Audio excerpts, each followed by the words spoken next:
আপনাদের এখানে আসার আগে দুপুরে খেতে বসে আমি আমার আম্মার সাথে কথাগুলো আলোচনা করছিলাম। কথার একটি ফাঁকে, মানে যে কথাগুলো বলতে চাই, কথার একটি ফাঁকে আমাদের নবী সাল্লাল্লাহু আলাইহি ওয়াসাল্লামের জীবনের কঠিন কঠিন পরীক্ষা এবং কষ্টগুলো চলে আসলো আলোচনায়। আমি বললাম, আলোচনা শেষ হওয়ার আগে দেখি আমার মায়ের চোখ থেকে পানি পড়ছে।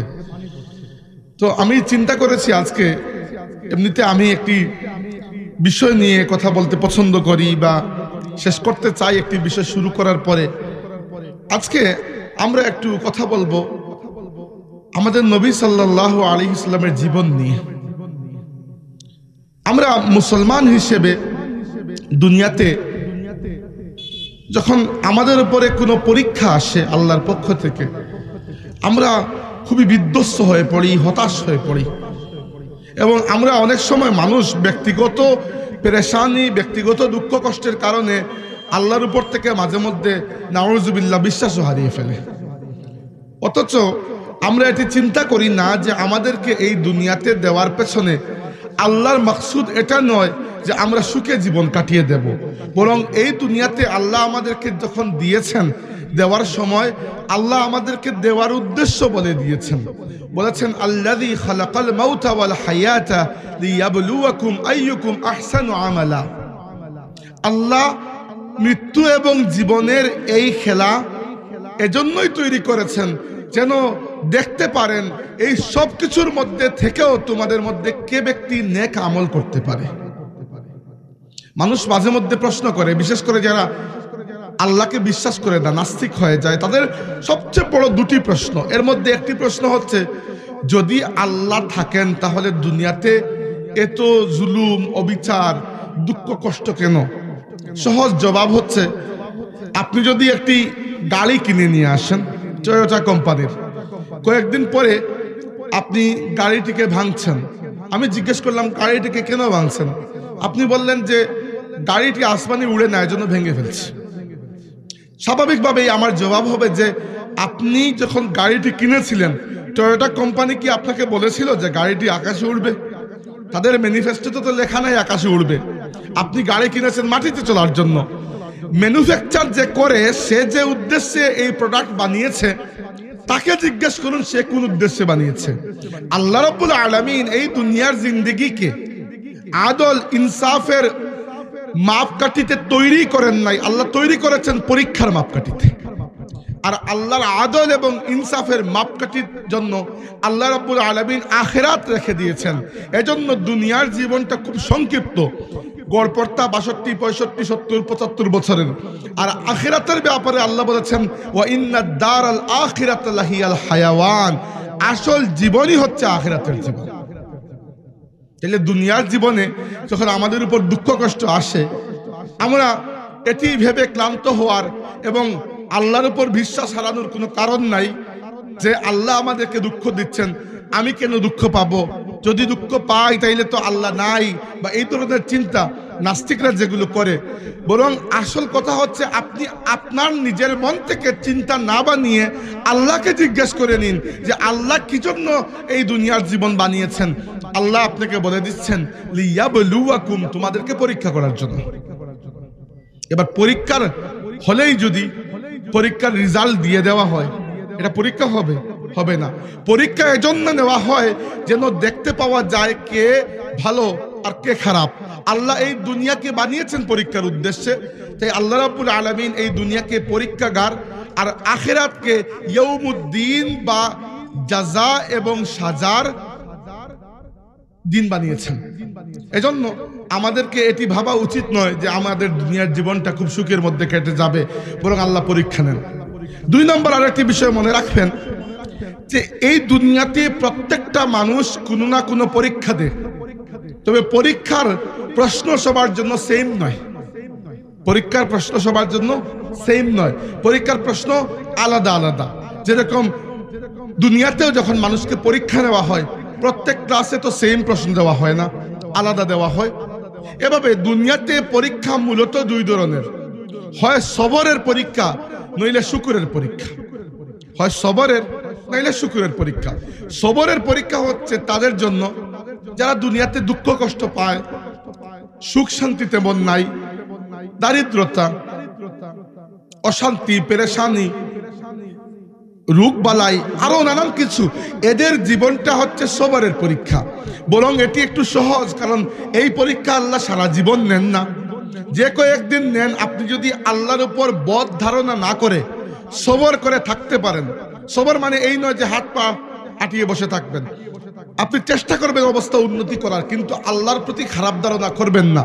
যদি সবরের মধ্যে কাটিয়ে দিতে পারেন, তাহলে সবরের যে মহা বিনিময় আপনি পাবেন সেটি আপনি কল্পনা করতে পারবেন না। আর আরেকটি হচ্ছে দুনিয়ার জীবন, আরেকটি পরীক্ষা হচ্ছে শুকুরের পরীক্ষা। শুকুরের পরীক্ষা তাদের জন্য যারা দুনিয়ার জীবনটা বড় সুখে কাটায়। আল্লাহ দেখতে চান যে এরা সুখে আমাকে ভুলে যায় নাকি আমাকে স্মরণ রাখে। শুকুরের পরীক্ষাটা কঠিন, কারণ শুকুরের পরীক্ষা দুনিয়াতে আপনি বুঝতেই পারবেন না যে আপনি সত্যি শুকুর আদায় করছেন নাকি করছেন না। হাসরের ময়দানে গিয়ে দেখা যাবে আসলে আপনি পরীক্ষায় পাস করেছেন কিনা।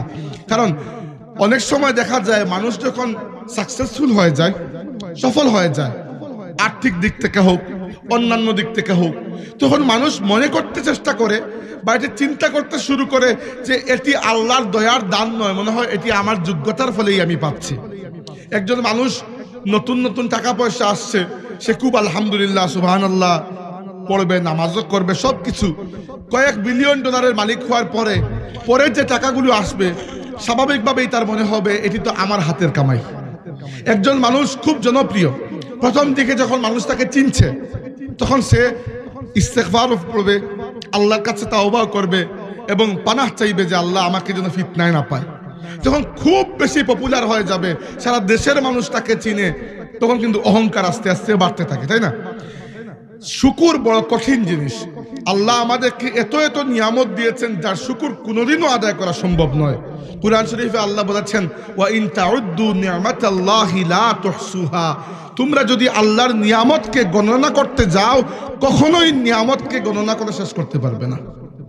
অতএব দুনিয়ার জীবন পরীক্ষার জীবন, বুঝানো এটি উদ্দেশ্য। সামান্য দুঃখ কষ্ট আসলেই পেরেশান হবেন না। আর খবরদার এই প্রশ্ন কখনোই করবেন না যে আল্লাহর কাউকে পেলেন না, আমার উপর কেন দুঃখ দিচ্ছেন। এই প্রশ্ন করার অধিকার আপনার নাই। যদি আপনার জীবন আপনার মর্জি মাফিক হতো তাইলে এই প্রশ্ন করতে পারতেন। যেহেতু আল্লাহ আপনাকে দুনিয়াতে আপনার মর্জিতে পাঠান নাই, যেহেতু আপনার হায়াত আল্লাহ আপনাকে আপনার মর্জিতে দেন নাই, আপনার রিজিক আপনার মর্জিতে নয় আল্লাহর মর্জিতে, আপনার মা বাবা আপনার মর্জিতে নয় আল্লাহর মর্জিতে, আপনার জন্মস্থান আপনার মর্জি নয় আল্লাহর মর্জিতে, আপনার বংশ আপনার মর্জি নয় আল্লাহর মর্জিতে, আপনার মৃত্যু আপনার মর্জিতে নয় আল্লাহর মর্জিতে। অতএব আমার উপর কেন আল্লাহ এগুলা বিপদ আসে এই প্রশ্ন করার অধিকার আপনার নেই। আল্লাহ আপনাকে যেগুলাই দিচ্ছেন এর মধ্যে সবর করে থাকা হচ্ছে সবরের পরীক্ষায় পাস করার উপাদান। আর যাদেরকে আল্লাহ দুনিয়াতে দুঃখ কষ্ট দেন না তাদেরকে চিন্তা করা উচিত, কারণ আল্লাহ যাকে সবচেয়ে বেশি মহব্বত করেন তাকে সবচেয়ে বেশি দুঃখ কষ্ট দিয়ে পরীক্ষা করেন। যার জীবনে কোনো দুঃখ কষ্ট নাই একটু চিন্তা করা উচিত, হয়তো আল্লাহর মহব্বতের মধ্যে আপনি প্রবেশই করতে পারেন নাই। আর আপনার জন্য আরো কঠিন শুকরের পরীক্ষা অপেক্ষা করছে। যদি আপনি শুধু মুখে নয় আপনার বিশ্বাসে এবং কর্মে শুকরিয়া আদায় করার হক আদায় করতে না পারেন, কিয়ামতের দিন দুনিয়াতে যে দুঃখ কষ্ট পেয়েছে সে সামান্য সবরের কারণে আপনার চাইতে অনেক বড় জান্নাতের মালিক হয়ে যাবে। তাহলে আমরা কি বুঝলাম? দুনিয়ার জীবনটা পরীক্ষার জীবন, প্রতিদানের জীবন নয়। প্রতিদানের জীবন আখিরাত। যখনই কোনো নাস্তিক আপনাকে প্রশ্ন করবে যদি আল্লাহ থাকেন তাহলে দুনিয়াতে এত মারামারি কাটাকাটি কেন? কারণ আল্লাহ রাব্বুল আলামিন এই দুনিয়ার জমিনে আমাদেরকে তার খলিফা বানিয়েছেন যেন আল্লাহর পক্ষ থেকে ন্যায় নীতি আমরা নিশ্চিত করি। আল্লাহ বলেছেন, ইয়া আইয়ুহাল্লাযীনা আমানু কুনু কাওয়ামিনা বিল কিসতি শুহাদা লিল্লাহ, হে ঈমানদাররা তোমরা ন্যায়ের জন্য দাঁড়াও এবং আল্লাহর পক্ষ থেকে সাক্ষী হয়ে যাও। ন্যায়ের জন্য দাঁড়াবো আমরা। আমরা এই পৃথিবীতে ন্যায় বাস্তবায়ন করতে পারি নাই, এটি আল্লাহর দোষ নয়। দ্বিতীয়ত, ব্যক্তি জীবনে আমার উপর যে কষ্টগুলো আসছে, যে পেরেশানি, এটি এজন্য লিয়াবলুয়াকুম আইয়ুকুম আহসানু আমালা। আল্লাহ দেখতে চান এই দুঃখ কষ্ট ভোগ করেও, এগুলার মধ্যে থেকেও আমার কোন বান্দা নেক আমল করে আর কোন বান্দা আমাকে ভুলে যায়।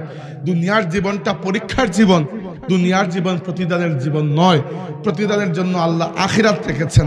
এই জন্য দুনিয়ার জীবনটা ক্ষণস্থায়ী, আখিরাতেরটা দীর্ঘস্থায়ী। এই বললাম তাত্ত্বিক কথা। এবার আসি একটি উদাহরণে। উদাহরণ হচ্ছে, সাহাবীরা রাসূলুল্লাহ সাল্লাল্লাহু আলাইহি সাল্লামকে জিজ্ঞেস করলেন, ইয়া রাসূলুল্লাহ, এই জমিনের মধ্যে, আল্লাহর পুরো সৃষ্টির মধ্যে সবচেয়ে বেশি পরীক্ষা, বিপদ আপদ, মুসিবত আসে কাদের উপর? আল্লাহর নবী জবাব দিলেন, সবচেয়ে বেশি বিপদ আপদ, মুসিবত, পরীক্ষা আসে নবীদের উপর। নবীরা যে বিপদ আপদ সহ্য করেন, তাদেরকে জীবন চলার পথে যা সহ্য করতে হয় সেটি আপনি আমি কল্পনাও করতে পারবো না। আপনি একবার আমাদের নবী সাল্লাল্লাহু আলাইহি সাল্লামের জীবনের দিকে তাকিয়ে দেখুন। তিনি ইয়তীম অবস্থায় জন্ম নিয়েছেন। জন্মের পরে চোখ খুলে তিনি তার বাবার মুখটি দেখেননি। তিনি তার মাকে দেখেছেন। সেই মা ইন্তেকাল করেছেন যখন আমাদের নবী সাল্লাল্লাহু আলাইহি সাল্লামের বয়স 6 বছর। এরপরে রাসূলুল্লাহ সাল্লাল্লাহু আলাইহি সাল্লামের ভরণ পোষণের দায়িত্ব গিয়েছে তার দাদা আব্দুল মুত্তালিবের কাছে। মাত্র 2 বছরের মাথায় আব্দুল মুত্তালিবও দুনিয়া থেকে বিদায় নিয়েছেন। এরপরে ভরণ পোষণের দায়িত্ব গিয়েছে চাচা জুবায়েরের হাতে। কিছুদিনের মধ্যে চাচা জুবায়ের ইন্তেকাল করেছেন। এরপরে ভরণ পোষণের দায়িত্ব গিয়েছে চাচা আবু তালিবের হাতে। আবু তালিবের অনেক বড় পরিবার। আবু তালিব আল্লাহর নবীকে খুবই মহব্বত করতেন এবং আবু তালিবের স্ত্রী আমাদের নবীর চাচি ফাতিমা বিনতে আসাদ, তিনিও আল্লাহর রাসূলকে বড় মহব্বত করতেন, নিজের সন্তানের মতো দেখতেন। কিন্তু মহব্বত করলেই তো হবে না, ঘরের তো টাকা কড়ি থাকতে হবে। কিছুই ঘরে ছিল না। আল্লাহর নবী নিজে মেষ চড়াতেন সামান্য পয়সার বিনিময়ে। হাদিসে এসেছে কারারিত, সামান্য পয়সার বিনিময়ে আল্লাহর রাসূল মেষ চড়াতেন কুরাইশদের এবং অর্থ চাচার সংসারে যোগান দিতেন। এরকম কাটলো ছেলেবেলা। এবং এই সময়ও রাসূলুল্লাহ সাল্লাল্লাহু আলাইহি সাল্লামের মধ্যে যে কোয়ালিটিগুলো ডেভেলপ হয়েছে, আরবের যাদের অন্তর্চক্ষু আছে তারা বুঝতে পারতো যে ইনি সাধারণ কেউ নন। আল্লাহর নবী মানব সেবা নিজেকে রত করে দিতেন। আরবদের ঝগড়াঝাটি ভাঙ্গাতেন, আরবদের মধ্যে সুলাহ করাতেন, বন্ধুদেরকে সম্মান করতেন, আত্মীয়কে সম্মান করতেন, মেহমানকে সম্মান করতেন। যে মানুষ হাত পাতত তার হাতকে খালি ফিরিয়ে দিতেন না। অসহায়ের বোঝা বহন করতেন, দুর্বলের গায়ে চাদর চড়িয়ে দিতেন, অভাবী মানুষের মুখে খাদ্য তুলে দিতেন। এই গুণগুলো আরবের মধ্যে, যার মধ্যে সবচেয়ে বেশি ছিল তিনি আমাদের নবী সাল্লাল্লাহু আলাইহি ওয়াসাল্লাম। এই অবস্থায় বড় হলেন। বড় হওয়ার পরে আল্লাহ রাব্বুল আলামিন কিছুটা অবস্থা সম্পন্ন করে দিলেন। কারণ আরবের ধনাঢ্য মহিলা সাইয়্যিদা খাদিজা রাদিয়াল্লাহু আনহা ব্যবসার জন্য আল্লাহর রাসূলকে হায়ার করলেন ম্যানেজার হিসেবে। রাসূলুল্লাহ সাল্লাল্লাহু আলাইহি ওয়াসাল্লাম খাদিজা রাদিয়াল্লাহু আনহার ব্যবসা নিয়ে সিরিয়ায় গেলেন এবং ব্যবসা করে ফিরে আসার পরে আল্লাহর হাবিবের সততায় মুগ্ধ হয়ে খাদিজা রাদিয়াল্লাহু আনহা বিয়ের প্রস্তাব দিলেন। যখন খাদিজা রাদিয়াল্লাহু আনহার সাথে বিয়ে হয়ে গেল, তখন আল্লাহর হাবিবের অবস্থা, দুনিয়াবী অবস্থা, আর্থিক অবস্থা কিন্তু উন্নত হলো এবং সারা জীবন যিনি বড় হয়েছেন মাহীন, বাবাহীন, দাদাহীন, প্রায় বলতে গেলে শিশুকালটা কেটেছে পরিবারহীন, আল্লাহ রাব্বুল আলামিন খাদিজার মাধ্যমে আমাদের নবীর পরিবার বানিয়ে দিলেন। খাদিজা রাদিয়াল্লাহু আনহার ঘর থেকে আমাদের নবী সাল্লাল্লাহু আলাইহি সাল্লামের 6 জন সন্তান হলেন। 4 জন কন্যা, 3 জন পুত্র, 2 জন পুত্র। 4 জন কন্যা, 2 জন পুত্র। 4 কন্যা, বড়জন জাইনাব, এরপরে রুকাইয়া, এরপরে উম্মে কুলসুম, এরপরে ফাতিমা। আর 2 পুত্র, বড় পুত্র কাসিম, 2 নম্বর পুত্র আব্দুল্লাহ। এই 6 সন্তান রাসূলুল্লাহ সাল্লাল্লাহু আলাইহি সাল্লামকে আল্লাহ দিয়েছেন আমাদের মা খাদিজা রাদিয়াল্লাহু আনহার ঘরে। খাদিজা রাদিয়াল্লাহু আনহার অডেল সম্পদ। একদিন আল্লাহর নবী সাল্লাল্লাহু আলাইহি সাল্লাম বাইরে গেছেন, ঘরে এসে ফিরে চাদর মুড়ি দিয়ে ঘুমিয়ে আছেন। খাদিজা রাদিয়াল্লাহু আনহা জিজ্ঞেস করলেন, কি হয়েছে, আপনার মন খারাপ কেন?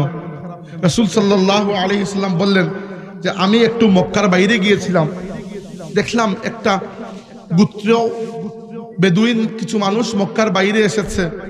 এত মানুষ বসা, কারো কাছে খাবার মতো কিছু নাই, বাচ্চারা কাঁদছে, একটা রুটিও নাই যে খাবার মতো তাদেরকে। আর আমার যদি টাকা পয়সা থাকতো আমি মানুষগুলোকে সাহায্য করতাম। খাদিজা রাদিয়াল্লাহু আনহার মনে বড় ব্যথা হলো। তিনি বললেন আপনি একবার যান, গিয়ে মক্কার 3 জন মানুষের নাম বলে দিলেন, একটু বড় মানুষ, ওদেরকে নিয়ে আসেন। আল্লাহর নবী যখন ওদেরকে নিয়ে আসছেন, এর মধ্যে আমাদের মা খাদিজা রাদিয়াল্লাহু আনহা রাসূলুল্লাহ সাল্লাল্লাহু আলাইহি ওয়াসাল্লামের জন্য নিজের যত সম্পত্তি ছিল সব সম্পত্তি একত্রিত করে ফেললেন। এবং ওই 3 জন মানুষকে যখন নিয়ে আসা হলো, ওদেরকে সাক্ষী রেখে খাদিজা রাদিয়াল্লাহু আনহা তার সমস্ত সম্পত্তি রাসূলুল্লাহ সাল্লাল্লাহু আলাইহি ওয়াসাল্লামের নামে লিখে দিয়ে দিলেন। এরপর থেকে আল্লাহর নবী সাল্লাল্লাহু আলাইহি ওয়াসাল্লাম প্রথমবার দুনিয়াবী সম্পত্তি হাতের নাগালে এসেছিল। এর আগের জীবনটা খুবই দারিদ্র্যের মধ্যে ছিল। এরপরে যখন ওহী নাজিল হলো, আমি শুধু ব্যক্তি জীবন বলছি, নবুয়তের রিসালাতের দায়িত্ব সেটি আমি আপাতত রেখে দিচ্ছি। ব্যক্তি জীবনের দিকে চিন্তা করুন। রাসূলুল্লাহ সাল্লাল্লাহু আলাইহি ওয়াসাল্লাম আরবের মধ্যে সবার চোখের মণি ছিল, প্রত্যেকের চোখের মণি ছিলেন আল্লাহর রাসূল। সবাই তাকে আস-সাদিকুল আমিন বলে ডাকত। কিন্তু সেই রাসূল পাক সাল্লাল্লাহু আলাইহি সাল্লাম যখন ইসলামের দাওয়াত শুরু করেছেন, সাথে সাথে রাতারাতি অবস্থা পাল্টে গেল। যারা গতদিন পর্যন্ত বন্ধু বলতো, এরা শত্রু বলতে শুরু করলো। যখন ঘর থেকে বেরোতেন, মানুষ বলতো পাগল, মানুষ বলতো কবি, মানুষ বলতো জাদুকর, মানুষ বলতো তিনি মৃগরোগে আক্রান্ত, মানুষ বলতো তাকে জিনে ধরেছে। এইরকম কথাবার্তা আল্লাহর রাসূলকে শুনতে হয়েছে মক্কার জমিনে প্রথম দিকে। তাছাড়া দাওয়াত যে দিচ্ছেন, খুব কম মানুষ প্রথম দিকে ইসলাম কবুল করছে, খুবই কম, 1জন 2জন করে। কোন জায়গায় দাওয়াত দিচ্ছেন, কেউ ইসলাম কবুল করে নাই। কিন্তু আমার নবী দমে যান নাই, ইসলামের দাওয়াত দিয়েছেন।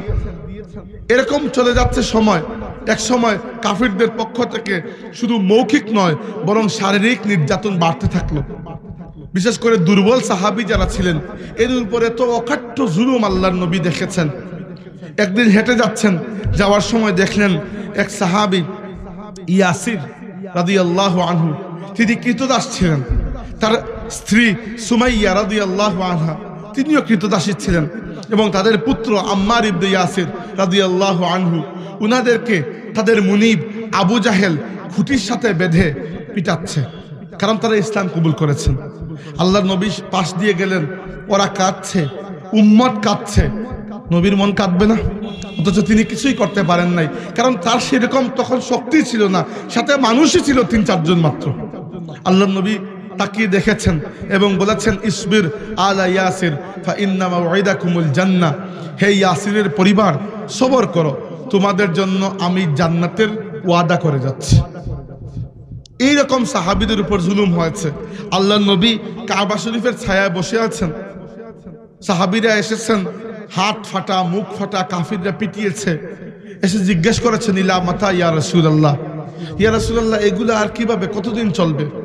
আল্লাহ নবী বলেছেন, সবর করো, অস্থির হয় না।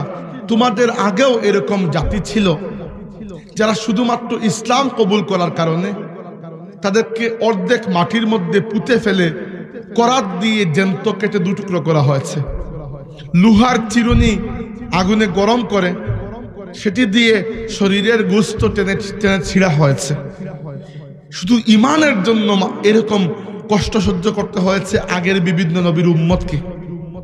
এরপরে আল্লাহর সাহায্য এসেছে। তোমরা অস্থির হয় না, একসময় আল্লাহ রাব্বুল আলামিন তোমাদের মাধ্যমে দুনিয়াকে এমন বিজয় দান করবেন, এমন শান্তি দান করবেন যে সানা এলাকা থেকে হাদ্রামাউত পর্যন্ত একজন মানুষ হেঁটে যাবে আর সে আল্লাহ ব্যতীত কাউকে ভয় পাবে না। ওটা দুনিয়া এত শান্ত হবে যে কোনো মানুষ কোনো মানুষের উপর জুলুম করবে না। আল্লাহ তোমাদের হাতে দুনিয়াতে এই শান্তি নিয়ে আসবেন। রাসূলুল্লাহ সাল্লাল্লাহু আলাইহি ওয়াসাল্লামের পরীক্ষার জীবন এরপরে আরো বাড়তে লাগলো। এক সময় মক্কাবাসী মিলে আল্লাহর হাবিব সাল্লাল্লাহু আলাইহি ওয়াসাল্লামের পুরো গোষ্ঠীকে, পুরো বনু হাশিম গোত্রকে 3 বছরের জন্য নির্বাসন বা জেলের মধ্যে বন্দী করে দিল। বর্তমান যুগে যেরকম জেল ছিল, আগে সেরকম জেল ছিল না। তখন কি হতো, সামাজিকভাবে বয়কট করা হতো, যে ওনাদের সাথে কোনো ক্রয় বিক্রয় আমরা করব না, কথাবার্তা বলবো না, ওনাদেরকে মক্কায় থাকতে দেব না।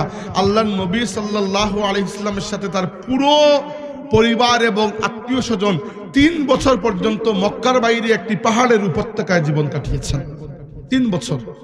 এমনও দিন গেছে যখন কোনো খাবার নেই, কারণ বাজার থেকে কেউ খাবার বিক্রিও করে না। এই অবস্থায় দিন কেটেছে।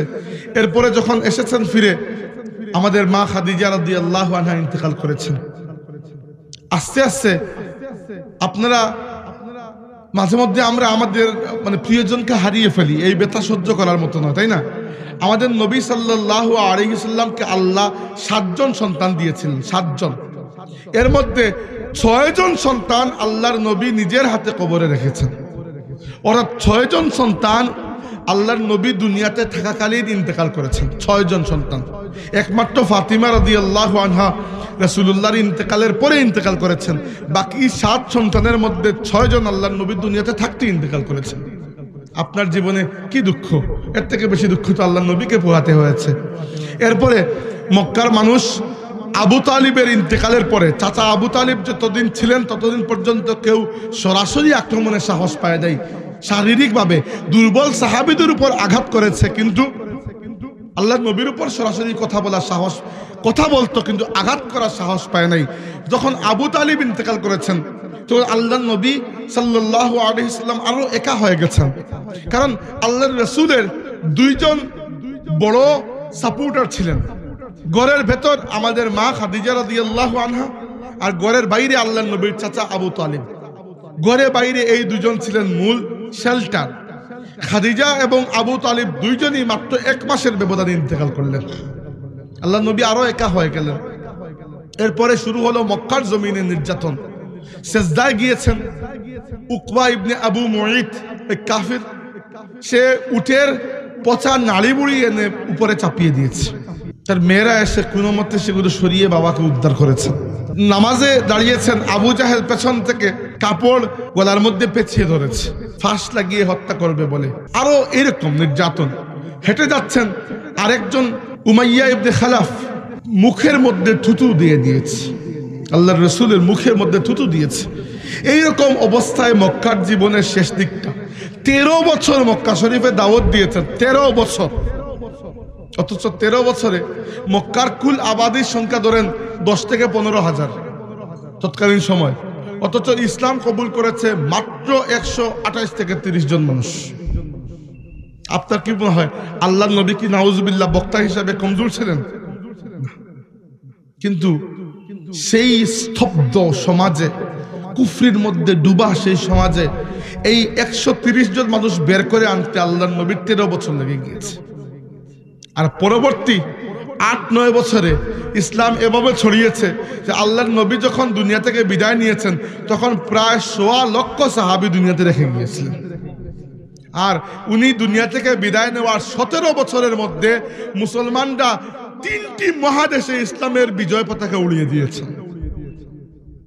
আপনি গাছে ফুল দিচ্ছেন, গাছের নিচে কোন সময় ফুল ফুটাবেন ওটি একমাত্র আল্লাহ ব্যতীত কেউ জানেন না। রাসূল সাল্লাল্লাহু আলাইহি ওয়াসাল্লাম যখন হিজরত করলেন, হিজরতের সময় মক্কার প্রত্যেকটি গোত্র থেকে একজন যুবক খোলা তরবারি হাতে আল্লাহর রাসূলের ঘর ঘেরাও করে রেখেছে যে আমরা মুহাম্মদ সাল্লাল্লাহু আলাইহি ওয়াসাল্লামকে হত্যা করব। নাউজুবিল্লাহ। তারা বলেছে যে আমরা মক্কা ছেড়ে যেতে দেব না, নইলে তিনি পরে মক্কায় আবার আক্রমণ করবেন, আমরা তাকে হত্যা করে ফেলবো। জিবরাইল এসেছেন, ইয়া রাসূলুল্লাহ আপনার পুরো ঘর ঘেরাও করা, কি করব? আপনি এক মুষ্টি বালি হাতে নিন। আল্লাহর নবী এক মুষ্টি বালি হাতে নিলেন এবং বিসমিল্লাহ বলে পড়লেন, শাহাতিল ওয়াজুহ, এই কথা বলে নিক্ষেপ করলেন।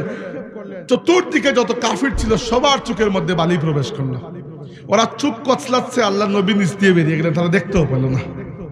রাসূল সাল্লাল্লাহু আলাইহি সাল্লাম মদিনা শরীফে যাবেন, মক্কা থেকে মদিনা তৈয়বা উত্তর দিকে, আল্লাহর নবী উত্তর দিকে না গিয়ে উল্টো দক্ষিণ দিকে রওনা দিয়ে দিলেন এবং দক্ষিণ দিকে রাসূলুল্লাহ সাল্লাল্লাহু আলাইহি ওয়াসাল্লাম একটি পাহাড়, গারে সৌর, ওই পাহাড়ের গুহার মধ্যে 3 দিন 3 রাত পর্যন্ত আবু বকর রাদিয়াল্লাহু আনহুর সাথে অবস্থান করেছেন। 3 দিন 3 রাত। যখন মনে করেছেন যে মক্কার কাফিররা আর খোঁজাখুঁজি করছে না, শান্ত হয়ে বসে গেছে, তখন তিনি ওইটা থেকে নেমেছেন এবং উত্তর দিকে হাঁটা শুরু করেছেন। বর্তমান জেদ্দা হয়ে ওই সাগরের কিনারে কিনারে হেঁটে মদিনা শরীফে গিয়ে পৌঁছেছেন। মদিনার পৌঁছার পরে নিজের কোনো ঘর নেই। সাহাবী আবু আইয়ুব আনসারী রাদিয়াল্লাহু আনহুর ঘরে মেহমান হয়েছেন এবং সেই ঘরে আল্লাহর নবী সাল্লাল্লাহু আলাইহি ওয়াসাল্লাম 1 মাসের মতো ছিলেন। এই সময়ের মধ্যে আল্লাহর নবী নিজের ঘর বানান নাই, তিনি আল্লাহর ঘর মসজিদ বানিয়েছেন। মসজিদে নববী বানিয়েছেন এবং এই মসজিদে নববী পরবর্তীতে ইসলামের মূল মারকাজ হয়েছে। এই মসজিদে নববীতে আল্লাহর নবী সাল্লাল্লাহু আলাইহি ওয়াসাল্লাম যে কাজ করেছেন, সবচেয়ে বড় যে চ্যালেঞ্জের কাজ ছিল, আরবরা নিজের গোত্রকে খুব মহব্বত করতো আর অন্যের সাথে খুব তাদের দুশ্মনী ছিল।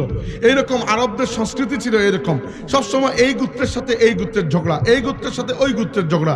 আল্লাহর নবী মক্কা থেকে যারা এসেছেন হিজরত করে আর মদিনার সাহাবী যারা, ওই দুই ধরনের সাহাবীদের মধ্যে ভ্রাতৃত্বের বন্ধন লাগিয়ে দিয়েছেন এবং এমন ভাই ভাই বানিয়ে দিয়েছেন যে এরা একে অন্যের হাত ধরে আল্লাহর দ্বীনের জন্য নিজের প্রাণ বিসর্জন করে দিয়েছে। দুনিয়ার ইতিহাসে এরকম ভ্রাতৃত্ব আর দেখা যায় নাই। আল্লাহর নবী তার সাহাবীদের মধ্যে যেরকম ভ্রাতৃত্ব বানিয়েছিলেন, আমরা তো খুব হুট করে উম্মতের ঐক্য ভেঙে দিতে চাই। একটা মাসলা মাসাইলের মধ্যে পার্থক্য হয়ে গেলে আমরা ঝগড়া জাটি লাগিয়ে নতুন একটি দল আবিষ্কার করে ফেলি, নতুন ফিরকা আবিষ্কার করে ফেলি। আল্লাহর নবী সাল্লাল্লাহু আলাইহি ওয়াসাল্লাম আরবদের কষ্ট গোত্র প্রথাকে ভেঙ্গে ইসলামের ভ্রাতৃত্ব দিয়ে মানুষকে সৌন্দর্য উপহার দিয়েছেন। রাসূল আকরাম সাল্লাল্লাহু আলাইহি ওয়াসাল্লাম এরপরে আল্লাহ রাব্বুল আলামিনের রাস্তায় জিহাদের ভূমিকা পালন করেছেন। প্রথমে বদরের যুদ্ধ, পর উহুদের যুদ্ধ, খন্দকের যুদ্ধ। আল্লাহর নবী মাদানী জীবনে মোট 19টি যুদ্ধ নিজে নেতৃত্ব দিয়ে পরিচালনা করেছেন। অন্যান্য যুদ্ধে মানুষ পাঠিয়েছেন। কি জন্য? কারণ আল্লাহ তাকে দায়িত্ব দিয়েছিলেন, বলেছিলেন যে আমি আপনাকে পাঠিয়েছি এজন্য লিইয়ুযহিরাহু আলা দ্বীনি কুল্লিহি, যেন আপনি আল্লাহর পুরো জমিনে তামাম অন্য সব দিনের উপর ইসলাম দিনকে আপনি বিজয়ী করেন। রাসূল আকরাম সাল্লাল্লাহু আলাইহি ওয়াসাল্লাম বদরের যুদ্ধে গিয়েছেন মক্কার কুরাইশদের বিপক্ষে। 1000 সৈন্যের বিশাল সুসজ্জিত বাহিনী কুরাইশদের, আর আল্লাহর নবীর হাতে মাত্র 313 জন সাহাবী, মাত্র 313 জন। রাসূলুল্লাহ সাল্লাল্লাহু আলাইহি ওয়াসাল্লাম দোয়া করেছেন, আল্লাহুম্মা ইন তুহলিক হাযিহিল আসাবাতিল ইয়াউম লান তু'বাদ ফিল আরদ। হে আল্লাহ, এই যাদেরকে নিয়ে আসলাম সামান্য কিছু মানুষ, আমার সারা জীবনের পরিশ্রম, আমার 13-15 বছরের পরিশ্রম, দাওয়াতের পরিশ্রম, এই মাত্র 315টি মানুষ যদি আজকে এরা শহীদ হয়ে যায়, তাহলে এই দুনিয়াতে তোমাকে ডাকার মতো কোনো মানুষ বাকি থাকবে না। আল্লাহ রাব্বুল আলামিন 3000-এর ফেরেশতার বাহিনী পাঠালেন, 3000-এর ফেরেশতার বাহিনী। বদর যুদ্ধে মুসলমানরা বিজয়ী হলেন। ঠিক পরের বছর উহুদের যুদ্ধ হলো, 70 জন সাহাবা শহীদ হলেন। তার মধ্যে হামজা রাদিয়াল্লাহু আনহুর মতো সাহাবী, যিনি আল্লাহর রাসূলের চাচা, দুধ ভাই এবং বন্ধু এবং পরামর্শক ছিলেন। হামজা চাচা বলতে এত বয়স্ক নয়, আল্লাহ নবী থেকে মাত্র 1.5 বছরে বড় ছিলেন তিনি। এর জন্য তাদের মধ্যে চাচা ভাতিজার সম্পর্ক নয়, বরং বন্ধুর সম্পর্ক ছিল। রাসূলুল্লাহ সাল্লাল্লাহু আলাইহি ওয়াসাল্লাম নিজে আঘাতপ্রাপ্ত হয়েছেন, মাথা ফেটেছে, এই জায়গায় কালের এই জায়গায় বর্ম ফেটে টুকরা ঢুকে গিয়েছে। যখন বের করে আনা হয়েছে, এই পরিমাণ রক্ত গড়িয়ে পড়েছে যে আল্লাহর রাসূল অচেতন হয়ে গেছেন। ফাতিমা রাদিয়াল্লাহু আনহা কাপড় জ্বালিয়ে ছাই করে এখানে লাগিয়ে দিয়েছেন, এরপরে রক্ত বন্ধ হয়েছে। এই হচ্ছে মানুষের জীবনের কষ্ট। যখন মানুষ জীবনে কষ্টের মধ্যে পড়ে, মনে করে দুনিয়াতে মনে হয় আমার মধ্যে মতো কষ্টে আর কেউ নেই। আপনার নবী যেরকম কষ্ট করেছেন, এই কষ্টগুলো আপনি চিন্তার মধ্যেও আনতে পারবেন না। আল্লাহ তার প্রিয় বান্দা, প্রিয় নবী, প্রিয় বন্ধু ইব্রাহিম আলাইহিস সালামকে যে পরীক্ষা নিয়েছেন, আপনাকে এই পরীক্ষার নেওয়া তো দূরের কথা, পরীক্ষার প্রশ্ন দিলে আপনি বেহুশ হয়ে যাবেন। বুঝতে পেরেছেন? আমরা খুব দ্রুত হতাশ হয়ে যাই। রাসূল আকরাম সাল্লাল্লাহু আলাইহি ওয়াসাল্লাম এই যুদ্ধ বিগ্রহ শেষ হলো যখন, 6ষ্ঠ হিজরিতে কুরাইশদের সাথে সন্ধি হলো, হুদায়বিয়ার সন্ধি। এরপরে আন্তর্জাতিক পর্যায়ে ইসলামের দাওয়াত ছড়িয়ে পড়ল। 8ম হিজরিতে রাসূলুল্লাহ সাল্লাল্লাহু আলাইহি ওয়াসাল্লাম মক্কা শরীফ বিজয় করে দিলেন এবং মক্কা শরীফ বিজয় করার পরে আরবের অন্যান্য যে কয়েকটি বড় বড় শক্তি ছিল যারা ইসলামের বিপক্ষে, তাদের সাথে যুদ্ধ হলো, তারা পরাজিত হলো এবং পুরো আরব উপদ্বীপের মধ্যে এমন কোনো শক্তি রইল না। মাত্র যে নবীকে তারা মাত্র 9 বছর আগে মক্কা থেকে বেরিয়ে আসতে বাধ্য করেছিল, আমার নবী মাত্র 9 বছরের মধ্যে পুরো আরব জাহানে আল্লাহর দ্বীনের পতাকা বিজয়ী পতাকা হিসাবে উড়িয়ে দিলেন। আল্লাহর পক্ষ থেকে আল্লাহ সার্টিফিকেট দিয়ে দিলেন, ওয়াকুল জা আল হাক্কু ওয়া যাহাকাল বাতিল ইন্নাল বাতিলা কানা যাহুকা। আপনি বলুন যে সত্য চলে এসেছে, মিথ্যা সরে গেছে। ইসলাম কায়েম হয়ে গেল। রাসূলুল্লাহ সাল্লাল্লাহু আলাইহি ওয়াসাল্লাম সাহাবীদেরকে নিয়ে 10ম হিজরিতে জীবনের প্রথম এবং শেষ হজ করলেন। আল্লাহর নবী জীবনে একটি হজ করেছেন, ওটিকে আমরা বিদায় হজ বলি। এটি জীবনের প্রথম হজ, এটি শেষ হজ। 9ম হিজরিতে হজ ফরজ হয়েছে, আল্লাহর নবী হজ করেন নাই। 10ম হিজরিতে হজ ফরজ হয়েছে, দুঃখিত 10ম হিজরিতে আল্লাহর নবী হজ করেছেন এবং সেই হজে রাসূলুল্লাহ সাল্লাল্লাহু আলাইহি ওয়াসাল্লাম বিদায় হজের খুতবা দিয়েছেন। সেই খুতবায় আল্লাহর নবী তার জীবনের তামাম শিক্ষা আমাদেরকে জানিয়ে গেছেন। যতটুকু আদর্শ নিয়ে তিনি এসেছিলেন, প্রত্যেকটি আদর্শের খুলাসা তিনি উম্মতকে দিয়েছেন। বলেছেন আমরা মানুষে মানুষে ভাই ভাই, বলেছেন ভেদাভেদ না করার জন্য, উঁচু নিচু সাদা কালো কোনো ভেদাভেদ না করার জন্য, কে আরব কে অনারব, কে কালো কে সাদা, কে সামাজিকভাবে উঁচু কে নিচু, কে ধনী কে দরিদ্র। আল্লাহ নবী বলেছেন আলা কুল্লু শাইইন মিন আমরিল জাহিলিয়াতি তাহতা কদামাইয়া মাউদু। জাহেলের যুগের যত উঁচু নিচু ভেদাভেদ ছিল, আজকে আমি নবী এই সব ভেদাভেদকে আমার পায়ের নিচে পিষে ফেললাম। আমাদের মধ্যে একটাই ভ্রাতৃত্ব, সেটা ইসলামের ভ্রাতৃত্ব। আল্লাহ বলেছেন ইন্নামাল মুমিনুনা ইখওয়া, মুমিনরা পরস্পর ভাই ভাই। রাসূলুল্লাহ সাল্লাল্লাহু আলাইহি ওয়াসাল্লাম বলে গেলেন যে আমি তোমাদের জন্য দুটি বিষয় রেখে যাচ্ছি, একটি আল্লাহর কিতাব কুরআন, আর একটি আল্লাহর নবীর সুন্নত। তোমরা যদি এইগুলোকে ঠিকমতো আঁকড়ে ধরো তাহলে কখনো পথভ্রষ্ট হবে না। আমরা আল্লাহর কুরআনকেও ঠিকমতো আঁকড়ে ধরি নাই, আল্লাহর নবীর সুন্নতকেও ঠিকমতো আঁকড়ে ধরি নাই। এই জন্য দুনিয়াতে এত মুসলমান, অথচ আমাদের হাল দুনিয়ার সবচেয়ে বদহাল। কি জন্য? আমরা কুরআনকে পিঠ দেখিয়েছি। আমরা আমাদের শিক্ষা ব্যবস্থার মধ্যে কোরআনের শিক্ষা নাই বললেই চলে। আমাদের শিক্ষা ব্যবস্থার মধ্যে কোরআনের শিক্ষা নাই বললেই চলে। মাঝে মধ্যে 2-4 জন, শত বছরে এরকম 2-4 জন পাওয়া যায় যারা এসে দুনিয়াকে কোরআনের নূর দিয়ে নূরান্বিত করেন। আমরা পেয়েছিলাম আল্লামা ফুলতলি সাহেব কুদ্দা রহমতুল্লাহি আলাইহি, যার মাধ্যমে প্রতিষ্ঠিত কোরআনের প্রতিষ্ঠান দারুল কিরাতের মাধ্যমে লক্ষ লক্ষ মানুষ বিশুদ্ধ কোরআন শরীফ শিক্ষা অর্জন করতে পেরেছেন। কোরআন শরীফই হচ্ছে কিয়ামত পর্যন্ত আমার নবীর রুহানি খলিফা। রাসূলুল্লাহর রাজনৈতিক খলিফা আবু বকর রাদিয়াল্লাহু আনহু, এরপরে ওমর, এরপরে উসমান, এরপরে আলী। কিন্তু আল্লাহর নবী নিজে কাউকে খলিফা বানিয়ে যান নাই, কারণ কাউকে খলিফা বানিয়ে গিয়ে কোনো লাভ নাই, কারণ কেউ তো চিরস্থায়ী নয়, একসময় সবাই মরবেন। কিন্তু এই উম্মত তো কিয়ামত পর্যন্ত থাকবে। এই জন্য আল্লাহর নবী এমন কাউকে রেখে গেছেন যে কিয়ামত পর্যন্ত থাকবে। সহিহ বুখারীতে আছে, এক তাবেঈ এসে একজন সাহাবীকে জিজ্ঞাসা করলেন যে আল্লাহর নবী কি কারো ব্যাপারে ওসিয়ত করে গেছেন যে আমার পরে তিনি খলিফা হবেন? ওই সাহাবী বললেন না, আল্লাহর নবী আমাদেরকে কুরআনের পেছনে পেছনে চলার ওসিয়ত করে গেছেন। তার মানে কিয়ামত পর্যন্ত আল্লাহর নবীর রুহানি খলিফা হয়ে আল্লাহর কিতাব কুরআন আমাদের জন্য থাকবে। আল্লাহর নবী আমাদেরকে রেখে গেছেন এই কুরআন অনুযায়ী চলার জন্য। এরপরে রাসূলুল্লাহ সাল্লাল্লাহু আলাইহি ওয়াসাল্লাম সাহাবীদেরকে জিজ্ঞেস করলেন যে আলা হাল বাল্লাগতু, হে আমার সাহাবীরা, আমি কি ইসলামের দাওয়াত ঠিকমতো তোমাদের কাছে পৌঁছে দিয়েছি? সাহাবারা বললেন ইন্না নাশহাদু আন্নাকা কাদ বাল্লাগতা, হে রাসূল, আমরা ওয়াদা করছি, আমরা সাক্ষ্য দিচ্ছি যে আপনি ঠিকঠাক মতো আপনার দাওয়াত আমাদের কাছে পৌঁছে দিয়েছেন। আল্লাহর নবী তখন আল্লাহকে সাক্ষী রাখলেন, বললেন আল্লাহুম্মা ফাশহাদ, হে আল্লাহ তুমি সাক্ষী থেকো। তারা সাক্ষী দিচ্ছে যে আমি পৌঁছে দিয়েছি। এরপরে রাসূলুল্লাহ সাল্লাল্লাহু আলাইহি ওয়াসাল্লাম আমাদেরকে দায়িত্ব দিলেন, বললেন ফাল ইউবাল্লিগিশ শাহিদুল গায়বা, তোমরা যারা আমার আদর্শ যারা পেয়েছো তারা পৌঁছে দেবে এই আদর্শ তাদের কাছে যারা এই আদর্শ পায় নাই। অর্থাৎ তোমাদের মধ্যে যারা এখানে উপস্থিত আছো তারা পরবর্তীদের কাছে আমার শিক্ষা পৌঁছে দেবে, ওদেরকে বলবে তারা যেন পরবর্তীদের কাছে পৌঁছে দেয়। এইভাবে এই আল্লাহর রাসূলের সুন্নত এবং আদর্শ আজকে আমাদের কাঁধে এসে পৌঁছেছে। আমরা আপনাদের কাছে পৌঁছাবো, আপনারা অন্যের কাছে পৌঁছাবেন। যে এই দায়িত্বে ফেল করবে কিয়ামতের দিন সে আল্লাহর রাসূলের শাফাআত আশা করা খুব কঠিন হয়ে যাবে।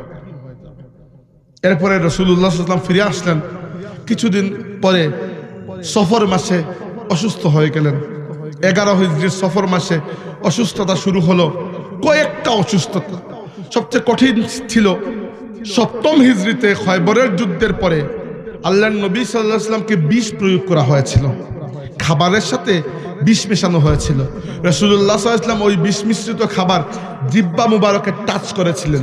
টাচ করা মাত্র ওই গুস্তের টুকরাকে আল্লাহ রাব্বুল আলামিন জবান দিয়ে দিলেন। ওই গুস্তের টুকরা বলল, ইয়া রাসূলুল্লাহ, আমার মধ্যে বিষ মিশ্রিত। আল্লাহ নবী খেলেন না, কিন্তু জিহ্বায় যে লাগিয়েছেন ওইটুকু সামান্য একটু অংশ ভেতরে চলে গিয়েছিল। এবং 2 বছর পরে ইন্তেকালের ঠিক আগে আল্লাহ নবী নিজে বলেছেন যে আমার ওই বিষক্রিয়া মনে হয় আবার ফিরে এসেছে, আমার মনে হচ্ছে বিষের যন্ত্রণায় আমার শিরা উপশিরা কেটে যাচ্ছে, এইরকম যন্ত্রণা। এরপরে জ্বর, কঠিন জ্বর, মাথার ব্যথা ছিল। আয়েশা রাদিয়াল্লাহু আনহা বলেছেন আল্লাহর নবী টাইট করে মাথার মধ্যে পাগড়ি বাঁধতেন, কারণ মাথার 2 পাশের শিরা উপশিরাগুলো ধুপধপ করত। এরপরে আসলো প্রচন্ড জ্বর। রাসূলুল্লাহ সাল্লাল্লাহু আলাইহি ওয়াসাল্লাম কাপড় ভিজিয়ে মুখের উপর দিতেন, কাপড় ভিজিয়ে মুখের উপর দিতেন। জীবনের শেষ 11টি ওয়াক্ত তিনি মসজিদে এসে নামাজ আদায় করতে পারেন নাই। আল্লাহর রাসূলের জায়নামাজে আবু বকর রাদিয়াল্লাহু আনহু নামাজ আদায় করেছেন। আয়েশা সিদ্দিকা রাদিয়াল্লাহু আনহা বলেছেন, সহিহ বুখারী এবং সহিহ মুসলিমের মুত্তাফাকুন আলাইহি হাদিস, আয়েশা রাদিয়াল্লাহু আনহা বলেছেন, আমি কাউকে ইন্তেকালের সময় এত কষ্ট সহ্য করতে দেখি নাই আল্লাহর রাসূলকে যেরকম কষ্ট সহ্য করতে দেখেছি। কারণ কি, আল্লাহ যাকে সবচেয়ে বেশি মহব্বত করেন আল্লাহ তাকে সবচেয়ে বেশি দুঃখ কষ্টের পরীক্ষার মধ্যে ফেলেন। আল্লাহ দেখেন আমার বান্দা সবচেয়ে বেশি মহব্বত আমার জন্য যে করে ওই দাবিতে ঠিক থাকতে পারে কিনা। এই জন্য আমি আপনাকে চ্যালেঞ্জ করে বলছি, আপনি দুনিয়ার ইতিহাসে আমাদের নবী সাইয়্যিদনা মুহাম্মদুর রাসূলুল্লাহ সাল্লাল্লাহু আলাইহি সাল্লাম এবং আল্লাহর খলিল আল্লাহর বন্ধু সাইয়্যিদনা ইব্রাহিম আলাইহিস সালাম, এই দুজন যত দুঃখ কষ্ট আর পেরেশানি আর বিপদাপদ সহ্য করেছেন, আপনি দুনিয়ার ইতিহাসে কারো কাছে এরকম পাবেন না। আল্লাহ আর কাউকে এত বড় পরীক্ষা নেন নাই। আপনাদেরকে আমি প্রথমেই হাদিস বলেছি, আল্লাহ নবী বলেছেন যে আল্লাহ সবচেয়ে বেশি পরীক্ষার মধ্যে ফেলেন, দুঃখ কষ্টের মধ্যে ফেলেন তার নবীদেরকে। রাসূলুল্লাহ সাল্লাল্লাহু আলাইহি ওয়াসাল্লাম আল্লাহর কাছে দোয়া করেছেন, আল্লাহ আমার তাম উম্মতের মৃত্যুর সময়কার যে সকরাতের আযাব আছে ওইগুলা সব একত্রিত করে আমাকে দিয়ে দাও, আমার উম্মতকে যদি না দাও। অবভিয়াসলি আল্লাহ রাব্বুল আলামিন সব উম্মতের কষ্ট দেন নাই, এটি দেওয়া কখনো উচিত নয়, আল্লাহ রাব্বুল আলামিনের ইনসাফও নয়। কিন্তু রাসূলুল্লাহ সাল্লাল্লাহু আলাইহি ওয়াসাল্লামের ব্যাপারে সহিহ বুখারী এবং সহিহ মুসলিম শরীফে রয়েছে, আয়েশা রাদিয়াল্লাহু আনহা বলেছেন আল্লাহর রাসূল খুবই কষ্ট করেছেন, পুরোটা জীবন যার কষ্টের মধ্যে কাটলো, পুরোটা জীবন। রাসূলুল্লাহ সাল্লাল্লাহু আলাইহি ওয়াসাল্লাম, এবার আমরা তার উম্মত হয়ে কিভাবে আশা করতে পারি যে আমাদের জীবনে কোনো দুঃখ আসবে না, কোনো কষ্ট আসবে না, কোনো পরিশ্রম করা লাগবে না, কোনো বিপদাপদ মুসিবত আসবে না, কোনো পেরেশানি আসবে না। যার জীবনে কোনো মুসিবত কোনো পেরেশানি নাই, আপনাকে ভয় পাওয়া উচিত। হয়তো আল্লাহ আপনাকে তার মায়ার বান্দার তালিকায় এখনো যুক্তই করেন নাই। আল্লাহ যাকে ভালোবাসেন তাকে আপন করে নেন, আপন করে নেওয়ার আগে আল্লাহ পরীক্ষা দেন, পরীক্ষায় পাশ করার পরে আল্লাহ রাব্বুল আলামিন আপন করেন। ইব্রাহিম আলাইহিস সালামকে আল্লাহ 15টি পরীক্ষা নিয়েছেন, 15টি। তাফসীরের মধ্যে এসেছে, কুরআন শরীফে আল্লাহ বলেছেন, ওয়া ইযিবতালা ইব্রাহিম রাব্বুহু বিকালিমাতিন ফাআতাম্মাহুন। আল্লাহ ইব্রাহিমকে তার কালিমার মাধ্যমে, আদেশের মাধ্যমে নানা রকম পরীক্ষা নিয়েছেন। ফাআতাম্মাহুন, ইব্রাহিম প্রত্যেকটি পরীক্ষায় পাশ করেছেন। এরপরে আল্লাহ তাকে উপাধি দিয়েছেন, ইন্নী জাইলুকা লিন-নাসি ইমামা। ইব্রাহিম, আমি তোমাকে মানব জাতির ইমাম বানিয়ে দিলাম। আমাদের নবী সাল্লাল্লাহু আলাইহি সাল্লামকে আল্লাহ কি বলেছেন যে আসা আন ইয়াবআসাকা রাব্বুকা মাকামান মাহমুদা, কিয়ামতের ময়দানে আপনার রব আপনাকে মাকামে মাহমুদ দান করবেন। মাকামে মাহমুদ হচ্ছে আনলিমিটেড শাফাআতের অধিকার। আল্লাহর রাসূল যার দিকে তাকে ইশারা করবেন, আল্লাহ আমার উম্মত, আল্লাহ তাকে জাহান্নাম থেকে মুক্ত করে জান্নাতে প্রবেশ করাবেন। আল্লাহ রাব্বুল আলামিন ওয়াদা করেছেন, ওয়ালাল আখিরাতু খায়রুল লাকা মিনাল উলা। আপনার প্রত্যেক সামনে আগত দিন পেছনে ফেলে আসা প্রত্যেক দিনের চেয়ে উত্তম। মানে যত দিন যাচ্ছে আপনার প্রত্যেক এক একটি দিন আপনার জন্য উত্তম। এমনকি আপনার দুনিয়ার চাইতে আপনার আখিরাত উত্তম। দুনিয়াতে আমি আল্লাহ আপনাকে অনেক দুঃখ কষ্ট, অনেক পরীক্ষার মধ্যে ফেলেছি, কিন্তু হাসরের ময়দানে আল্লাহ রাব্বুল আলামিন ওয়াদা করেছেন, ইন্না সানুরদিকা ফি উম্মাতাক।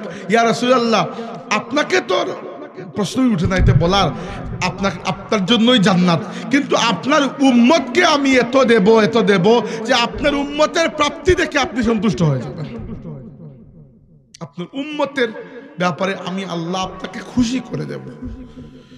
ইব্রাহিম আলাইহিস সালামের ওই অবস্থা। কারণ কি, আপনি মনে রাখবেন, এই আল্লাহর নবীর জীবনী তো আমি কিছুই বলি নাই, সংক্ষিপ্তভাবে আপনাদেরকে একটা কবিতার মতো শুনিয়ে গেলাম।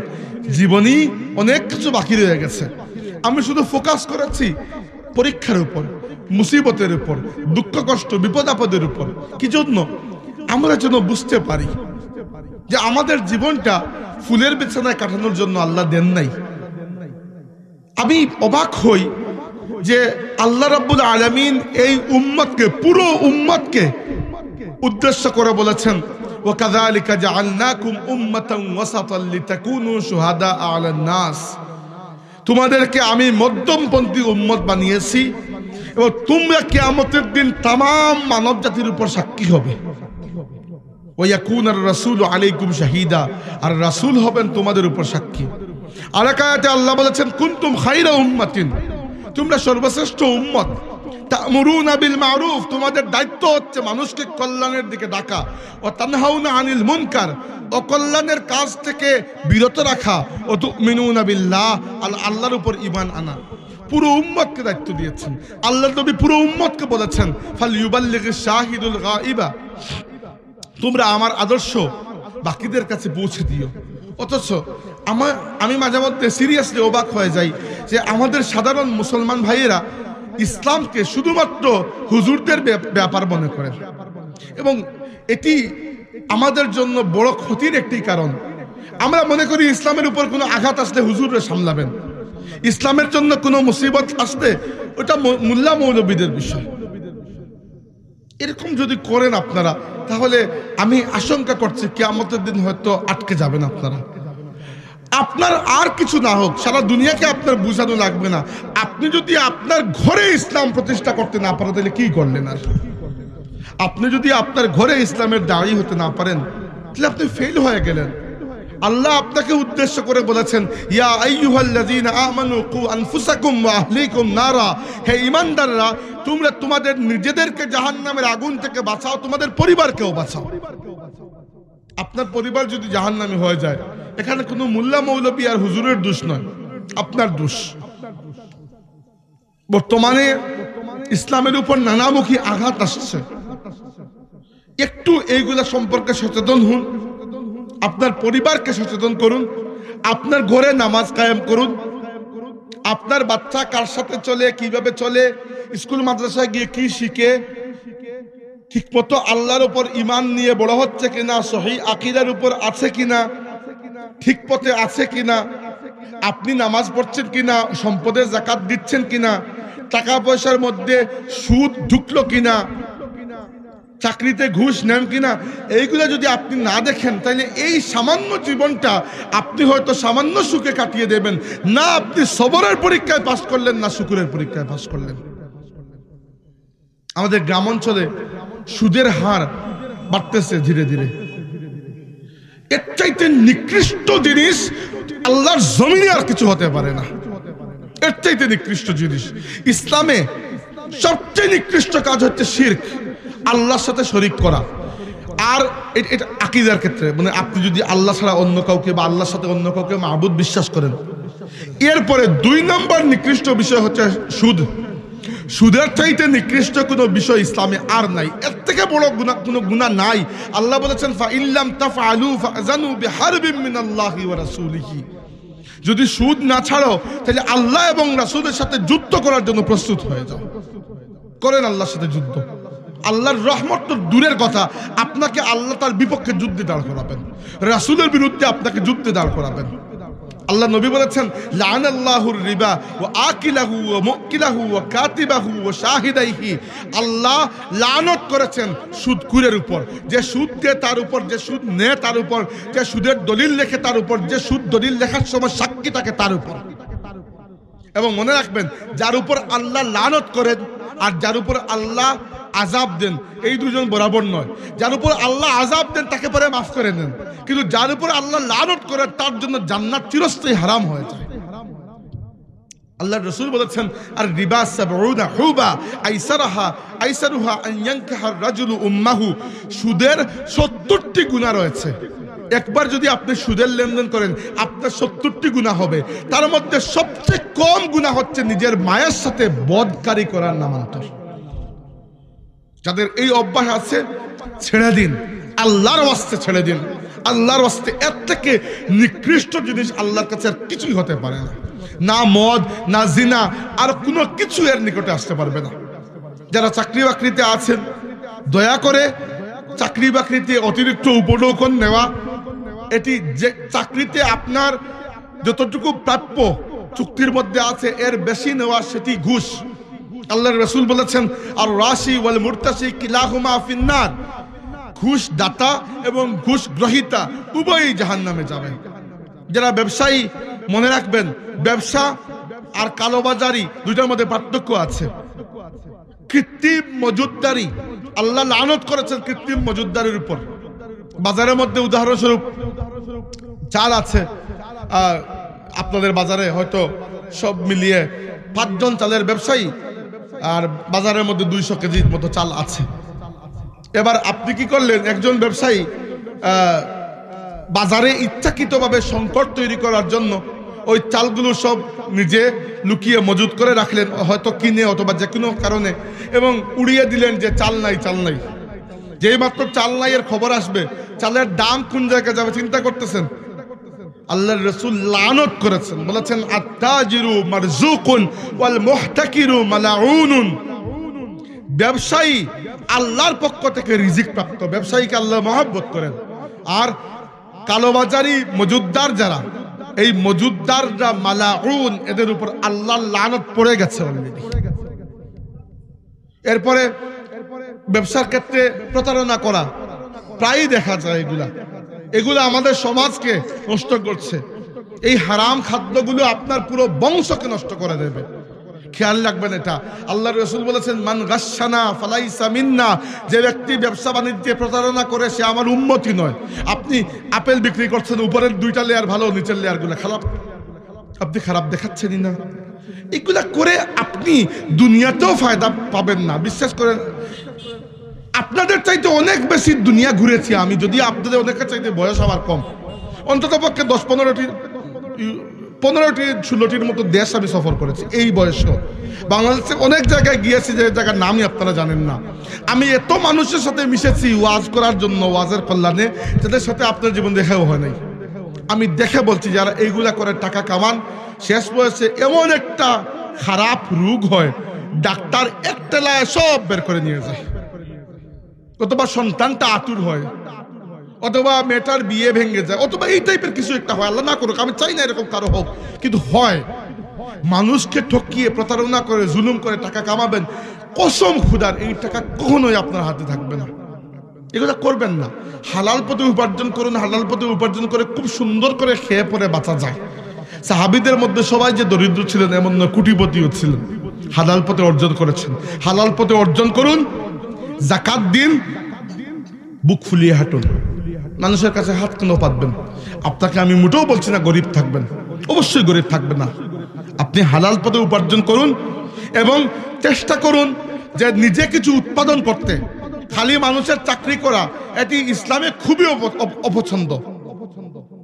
চেষ্টা করুন কিছু উৎপাদন করতে। যদি একটি আপনার জব থাকেও, সেই সাথেও চেষ্টা করুন নিজের বাড়িতে একটি ছোট্ট ক্ষেত, কৃষি খামার বা এইরকম কিছু একটা রাখতে। এগুলো সুন্নত তরিকা, এগুলো কিয়ামত পর্যন্ত থাকবে। চাকরি ফাকরি থাকবে না। একটা বিশ্বযুদ্ধ লাগার বাকি, এরপরে চাকরি কোথায় যাবে কোনো হিসাবই নাই। এই জন্য একটু নিজের স্থাবর সম্পত্তি রাখুন এবং নিজে কিছু উৎপাদনের চেষ্টা করুন, উৎপাদনের চেষ্টা করুন। উৎপাদনমুখী হই আমরা। এটি আমি আলিমদেরকেও বলছি। আমাদের বেশিরভাগ আলিম হাত পেতে খাওয়া আলিম। হাত পেতে যারা খায় এদেরকে কেউ সম্মান দেয় না। বিশ্বাস করুন, হাত পেতে খাওয়া আলিম হবেন না। আপনি আলিম ঠিক আছে, সেই সাথে আপনার একটু ক্ষেত কৃষি করুন, একটু সবজি ফলান, একটু মানে গবাদি পশু আপনার থাকুক, ছোট্ট একটা ব্যবসাও করেন। এই সবই সুন্নত। এগুলো করার মাধ্যমে কি হবে, আপনার পজিশনটা সমাজে একটু স্ট্রং হবে। এবার একজন ইমাম সাহেব বড় মুখলিস মানুষ ঠিক আছে, মাত্র 7,500 টাকা বেতন, বেচারা কার বিরুদ্ধে কি বলবে? সভাপতির বিরুদ্ধে বললেই চাকরি শেষ। বুঝতে পারতেছেন অবস্থা? আর আমি এরকম বুক ফুলিয়ে বলতেছি কেন? কারণ আমি কারো আন্ডারে নয়। This is the difference. আমি কি, আপনার কি মনে হয় এই নবীর জীবনী আপনি মানে খালি দুনিয়ার মধ্যে আমি পড়েছি, আপনার ইমাম সাহেব কি পড়েন নাই? আপনার নয় হয়তো যে কোনো এলাকার একজন ইমাম সাহেব। ওই সুদের ব্যাপারে যে হাদিসগুলো বললাম ওইগুলা কি এখন নাজিল হয়েছে না আগেও কিতাবে ছিল? আগেও তো ছিল। ঘুষের ব্যাপারে আগেও ছিল, প্রতারণার ব্যাপারে আগেও ছিল, সবই আগে ছিল।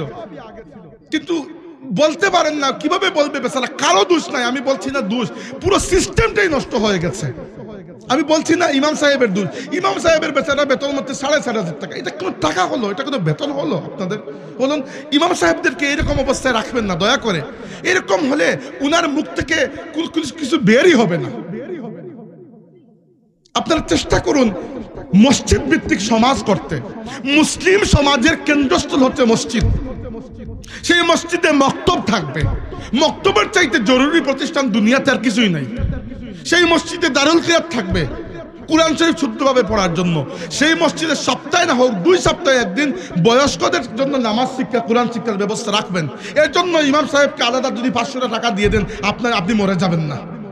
ফ্রিতে শিক্ষা অর্জনের দরকার নাই, যিনি শিখাবেন তাকে একটু হাদিয়া দেবেন। এটা সুন্নত। আমাদের সমাজ মসজিদ ভিত্তিক সমাজ। মসজিদ থেকে অন্যায়ের প্রতিবাদ করবেন। আপনার এলাকার মধ্যে বখাটে ছেলে পেলে ঘুরে বেড়ায়, উদাহরণ দিচ্ছি, আপনার এলাকা বলতে আপনার এলাকা বোঝাচ্ছি না, মেয়েদেরকে ডিস্টার্ব করে, সমস্যা করে, তা আপনি কি শুধু তাকিয়ে দেখবেন নাকি? আপনার কিছু করার দায়িত্ব নাই এখানে? একটু কন্ট্রোল নিজের হাতে নিন। পুরো দিন ধর্ম দেশ সব কিছুকে হুজুরদের কাঁধে আর মানে রাজনীতিকদের কাঁধে চাপিয়ে দিয়ে আপনি খালি নিজের চিন্তায় আছেন। মুসলমান স্বার্থপর হতে পারে না, মুসলমান অন্যের জন্য চিন্তা করে। ইমাম সাহেবের বেতন বাড়ান, তার জবানটা খুলে দিন। দুনিয়াতে 2-1টা কথা হয়তো শুনে নেবেন যেটা আপনার ভালো লাগবে না। কসম আল্লাহর, কিয়ামতের দিন গিয়ে আপনি নিজেকে শাবাশি দেবেন যে ইমামের মুখ খুলে দিয়েছিলাম, বেচারার কথা শুনে আমার ইসলাহ হয়েছিল, এজন্য আজকে আমি জান্নাত থেকে, জাহান্নাম থেকে মুক্ত হয়ে জান্নাতের পথে যেতে পেরেছি। আমি আর লম্বা করতে পারছি না, আমার অনেকগুলো মাহফিল, এজন্য বিদায় নিতে হবে। 7:30 সময় আজান, 7:30 বেজে গেছে। আমরা যা শিখলাম আল্লাহ রাব্বুল আলামিন এর উপর আমাদেরকে আমল করার তৌফিক দিন। ওয়া আখিরু দাওয়ানা আনিল হামদুলিল্লাহি রাব্বিল আলামিন। দুরূদ শরীফ পড়ুন সাল্লাল্লাহু আলা